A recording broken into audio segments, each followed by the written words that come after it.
सुवेदवेद्यविग्रहं विचारसिद्धमोदकं विकर्मकाम्यनाशकं कपालिसिद्धसंविदं सुयोगमार्गगामिनामनल्पविघ्नवारकं नमामि योगिनां गुरुं हृदि प्रसिद्धवारणम्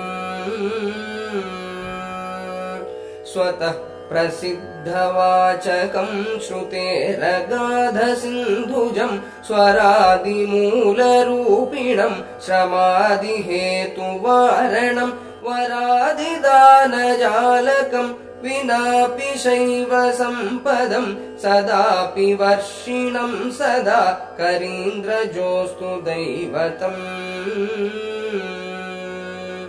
कुसङ्गि सङ्गजातदोषजालतूलवारकं सुसङ्गजातज्ञानबाल्यमौनबोधदेशिकम् असङ्गिनां समाश्रयं विचारसिद्धिदायकं सुसङ्गमोऽस्तु मे सदा गजाननाङ्घ्रिपङ्कजे कुरङ्गधृत् कुलेश्वरं कुलाचलेन्द्रसन्निभं मृदङ्गवादिनन्दिकेशहृत्सरोजनर्तनम् अमन्दमोदकारिणं कमण्डलादिधारिणं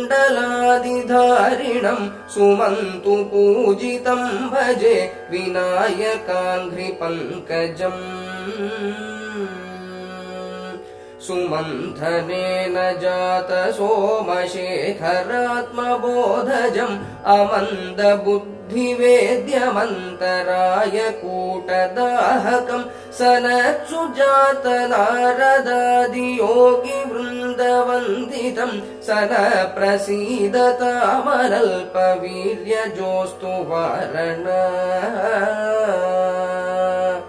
धरन्नहीन्द्रमालिकामगेन्द्रजामनोहरां वहन्ननल्पभावनां शिवामृतानुवर्षिणीं क्वणत्पदाब्जशिञ्जिकां वहन्नटन्तमाशु मे विनायकस्य लोकतापनाशकोऽस्तु विग्रहः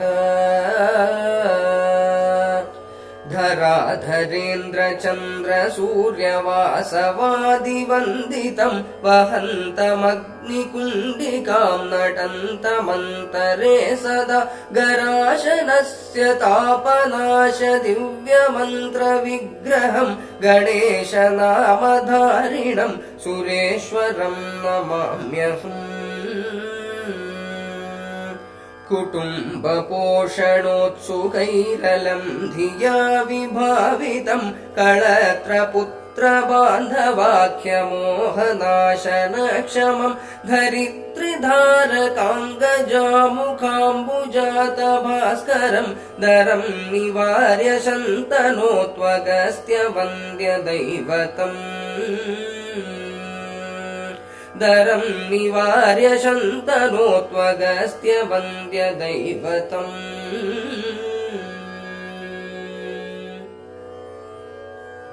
कृष्ण कृष्ण कृष्ण कृष्ण कृष्ण कृष्ण कृष्ण कृष्ण कृष्ण कृष्ण कृष्ण गोपाल कृष्ण कृष्ण कृष्ण कृष्ण कृष्ण कृष्ण कृष्ण कृष्ण कृष्ण कृष्ण कृष्ण कृष्ण गोपाल कृष्ण गोपिकादिसेव्यमान राधिका मनोविहार रासलोल दिव्य गोपाल कृष्ण गोपिकादिसेव्यमान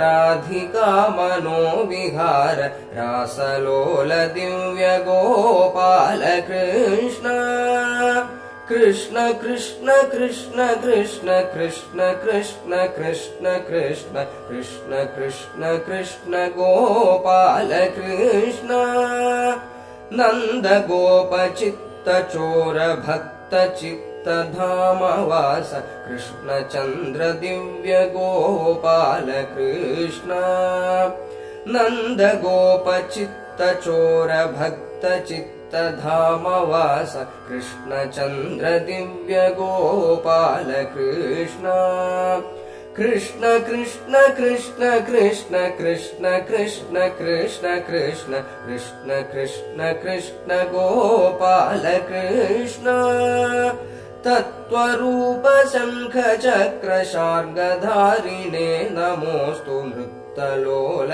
दिव्य गोपाल कृष्ण. മനസ്സ് ഈ വികാരങ്ങളൊക്കെ വരുമ്പോൾ നോക്കും നമുക്ക് വല്ല കോൺസെൻട്രേഷന് വല്ല ബുദ്ധിമുട്ടുണ്ടോ? ഇല്ലേ?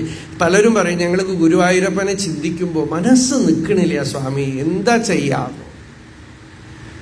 അത് അവരവരുടെ കുട്ടികളെ കുറിച്ച് ചിന്തിക്കുമ്പോൾ സ്കൂളിൽ നിന്ന് കുട്ടി വരാൻ സമയമായി, അതുകൊണ്ട് ഞാൻ കുറച്ച് നേരം മെഡിറ്റേഷൻ ചെയ്യട്ടെ, ഉണ്ടോ?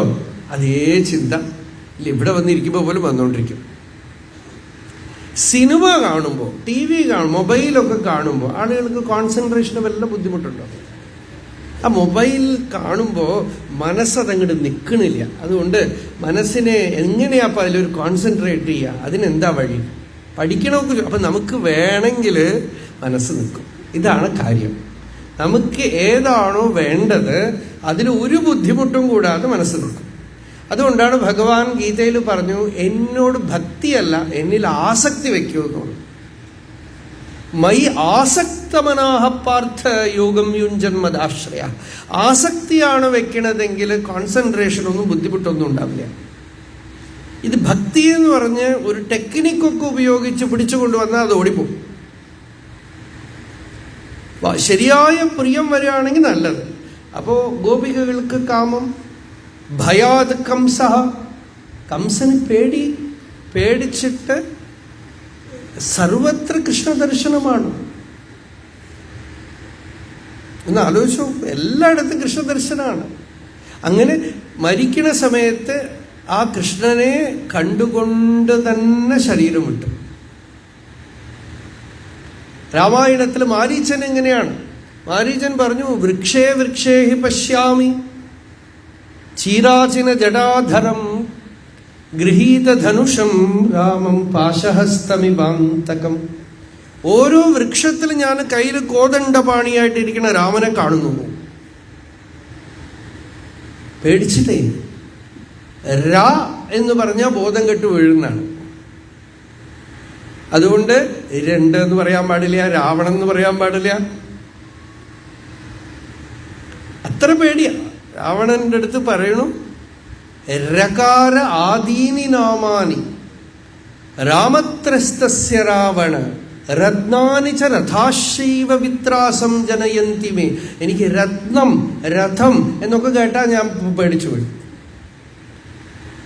അതുകൊണ്ട് രാമനെ ഞാൻ സർവത്ര ദർശിക്കുന്നു. പേടികൊണ്ട്, വെറുപ്പ് കൊണ്ട് ചൈത്യാദയോ നിർപ്പ, ശിശുപാലൻ മുതലായിട്ടുള്ളവര്, ഇങ്ങനെ പലരും അവരവർക്ക് ഉള്ള നാച്ചുറലായിട്ടുള്ള വാസനകൾ കൊണ്ട് തന്നെ ഭഗവത് പ്രാപ്തി ഉണ്ടായി. അങ്ങനെ ഇരിക്കുമ്പോൾ നാരദന്റെ സിദ്ധാന്തം അതാണ്, അവർക്ക് എന്ത് വികാരമാണോ ഉള്ളത് അതിനെ അങ്ങോട്ട് തിരിച്ചുവിടാമോ. അതെല്ലാവരെ കൊണ്ടും പറ്റില്ല കേട്ടോ, ചമത്കാരം വേണം. ശ്രീരാമകൃഷ്ണ പരമഹംസരുടെ അടുത്ത് ഒരാൾ വന്നിട്ട് പറഞ്ഞു, എനിക്ക് ഈ കള്ളുകൂടി വിടാനേ പറ്റണ്ടിയാണോ?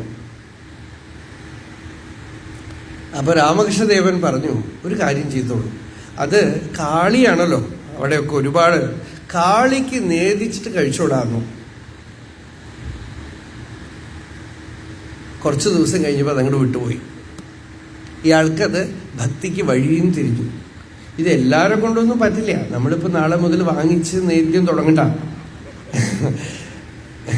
നിവൃത്തിരിഷ്ട, അത് നിവൃത്തിക്കുള്ള വഴിയാണത്. അപ്പോ ഇതുപോലെ അവരവരുടെ വാസനയെ ഭഗവാന്റെ അടുത്തേക്ക് തിരിച്ചുവിടാം. നോക്കൂ, ഈ മാർഗം കൃഷ്ണൻ ജനിച്ചപ്പോൾ തന്നെ ഉപദേശിച്ച മാർഗമാണ്. ദശമസ്കന്ധം ഓർമ്മയുള്ളവർക്ക് അറിയാം. ജനിച്ച ഉടനെ കൃഷ്ണൻ ആദ്യമായിട്ട് ഒരു ഉപദേശം കൊടുത്തു. വസുദേവർക്കും ദേവകിക്കും കൊടുത്തു.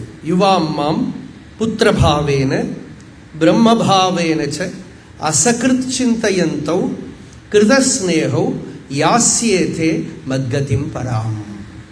നിങ്ങൾ ആ പരമപദത്തിനെ പ്രാപിക്കും.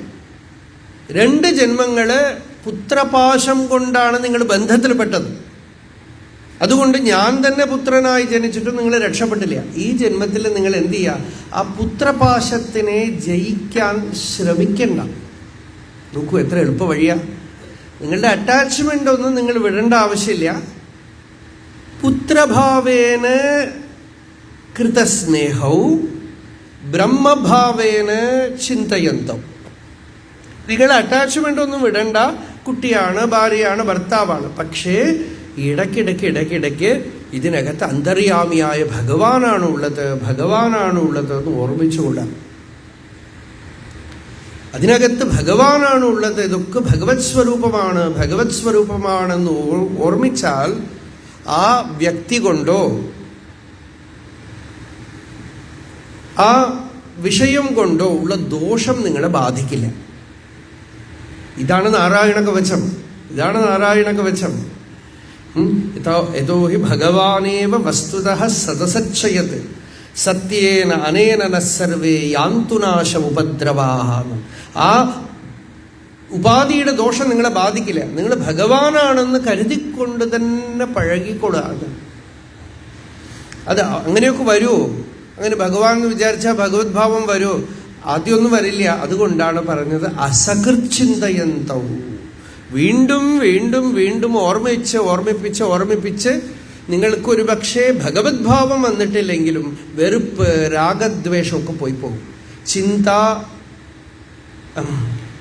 അസൂയ, തിരസ്കാരാഹ സാഹങ്കാരാവിയന്തി. സ്പർദ്ധ, അസൂയ, തിരസ്കാരം എല്ലാം പോവും. ഉള്ളത് മാത്സര്യ ബുദ്ധി, രാഗദ്വേഷം ഒക്കെ വീണു പോകും. സമബുദ്ധി ക്രമേണ വരും. അതുകൊണ്ട് ഇതാണ് ഭക്തിക്ക് ജ്ഞാനം കാരണമായിട്ട് തീരുകയാണ് ഇവിടെ. ജ്ഞാനം കൊണ്ട് ഭക്തിയുടെ ശ്രേഷ്ഠമായ അദ്വേഷ്ട സർവഭൂതാനാം മൈത്ര കരുണയെ വെച്ച എന്നുള്ള ലക്ഷണങ്ങളൊക്കെ വരും. ഇത് പറഞ്ഞ് അപ്പോ നാരദ മഹർഷിയുടെ സ്വഭാവം, പ്രകൃതി എന്താന്ന് വെച്ചാൽ എല്ലാവരെയും എങ്ങനെയെങ്കിലുമൊക്കെ അധ്യാത്മത്തിലേക്ക് തിരിച്ചുവിടാം. അവർക്ക് ജ്ഞാനമാർഗാണോ ജ്ഞാനമാർഗത്തിലേക്ക്, ഭക്തിമാർഗാണോ ഭക്തിയിലേക്ക്, യോഗമാർഗാണോ യോഗത്തിലേക്ക്. ഇല്ല, നാസ്തികമാണോ നാസ്തികത്തിന് നല്ലവണ്ണം സ്ക്രൂ തിരിച്ചു കൊടുക്കാം, ഇത്തിരി പെട്രോൾ ഒഴിച്ചു കൊടുക്കാം, നല്ലവണ്ണം നാസ്തികാവട്ടെ. നാസ്തികം നല്ലവണ്ണം ഉയർന്നു കഴിഞ്ഞാൽ ഉണ്ടല്ലോ ശ്വാസം മുട്ടും, അപ്പൊ ഭക്തിയാവും. നാസ്തി നാസ്തി നാസ്തി എന്ന് പറഞ്ഞാൽ എന്ത് നാസ്തി? യത് ഹൃദയേന നിഷേധസിദ്ധി. ഈ നാസ്തികന്മാര് എന്തുകൊണ്ടാണ്? ഇപ്പൊ നമുക്ക് തോന്നും, പലരും ഇവിടെ കേരളത്തില് ധാരാളം കിട്ടുന്നതാണല്ലോ അത്. എന്നിട്ട് എന്താ അവർക്കൊന്നും വരാത്തതെന്ന് ചോദിച്ചാൽ അവര് ജെനുവിനല്ല. അതില് നാസ്തികത്തിലും അവര് ജെനുവിനല്ല. നാസ്തികത്തിലും അവര് വാസ്തവമായി സിൻസിയർ ഒന്നുമല്ല, വെറുതെ നടിക്കുക നാസ്തികരായിട്ട്. നാസ്തി എന്ന് ബലമായിട്ട് പറയാമെങ്കിൽ എല്ലാം നാസ്തിയായിട്ട് എന്ത് അസ്ഥിയോ അത് പ്രകാശിക്കും. അപ്പൊ അതും പറയാൻ തയ്യാറല്ല. വെറുതെ നാസ്തികത സ്വാർത്ഥതയ്ക്ക് ഉപയോഗിക്കാം. നാസ്തി എന്ന് പറയാനെങ്കിലും നിസ്വാർത്ഥനായിട്ട് കഴിയുമെങ്കിൽ അയാളെ അസ്ഥി എന്നുള്ളതും ഉള്ള വസ്തു എന്താണോ അത് പ്രകാശിക്കും. അപ്പൊ നാരദൻ ആരെങ്കിലുമൊക്കെ നാസ്തികനാണെങ്കിൽ അയാളെയും റെഡിയാക്കി വിടും.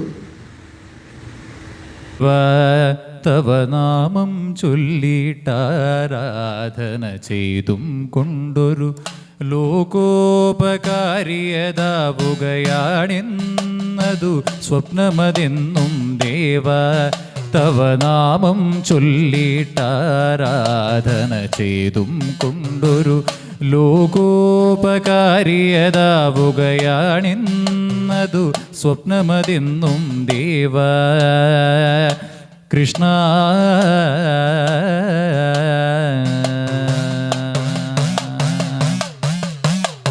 ഞാനാകും ജീവാത്മാവിനെ നീയാകും പരമാത്മാവിൽ ചേർക്കാനൊരു മാർഗമെനിക്ക് ഗാനാർച്ചനയഖിലം കണ്ണ.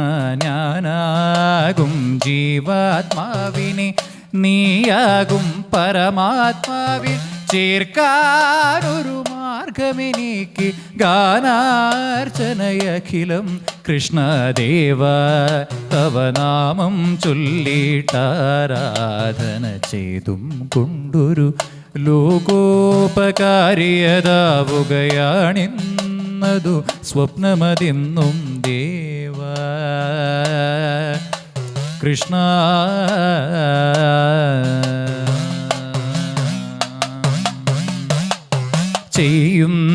ചെയ്യുന്നവയെല്ലാം എന്നുടെ ധർമ്മം അതുമാത്രമറിഞ്ഞ ചെമ്മേ നിൻ പാദസരോജം ശൗരേ കൃതി നർത്തനമാടും ചെയ്യുന്നവയെല്ലാം എന്നുടെ ധർമ്മം അതുമാത്രമറിഞ്ഞ ചെമ്മേ നിൻ പാദസരോജം ശൗരേ കൃതി നർത്തനമാടും ശൗരേ കൃതി നർത്തനമാടും ശൗരേ കൃതി നർത്തനമാടും ദേവ തവ നാമം ചൊല്ലിട്ടാരാധന ചെയ്തും കൊണ്ടൊരു ലോകോപകാരിയതാവുകയാണിന്നതു സ്വപ്നമതെന്നും ദേവ പവനപുരാധീശ കൃഷ്ണ കൃഷ്ണ